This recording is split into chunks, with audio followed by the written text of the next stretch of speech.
বিভিন্ন দাবিতে বুধবার অল ত্রিপুরা ব্লাইন্ড অ্যাসোসিয়েশনের পক্ষ থেকে শিক্ষা দপ্তরের প্রধান সচিবের নিকট ডেপুটেশন প্রদান করা হয়।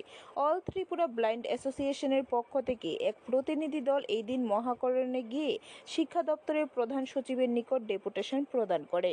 অল ত্রিপুরা ব্লাইন্ড অ্যাসোসিয়েশনের সাধারণ সম্পাদক মিঠুন সাহা সাংবাদিকদের মুখোমুখি হয়ে জানান, দৃষ্টিহীনদের স্বার্থ সম্বলিত 9 দফা দাবি নিয়ে এই দিন শিক্ষা দপ্তরের সচিবের নিকট ডেপুটেশন প্রদান করা হয়েছে। দৃষ্টিহীনদের স্বার্থ সংশ্লিষ্ট মোট 9 দফা দাবির ভিত্তিতে এক ডেপুটেশনে মিলিত হতে যাচ্ছি। আমাদের যে দাবি হলো, আমরা যারা দৃষ্টিহীন শিক্ষক শিক্ষিকা বা দৃষ্টিহীন ছাত্রছাত্রী রয়েছে তাদের সিলেবাস অনুযায়ী ব্রেইল বইয়ের ব্যবস্থা করা, দৃষ্টিহীন শিক্ষকদের জন্য বিশেষ প্রশিক্ষণের ব্যবস্থা করা, বিশেষভাবে সক্ষম ব্যক্তিদের অধিকার আইন 2016 অনুযায়ী। ব্যুরো রিপোর্ট, খবর ত্রিপুরা।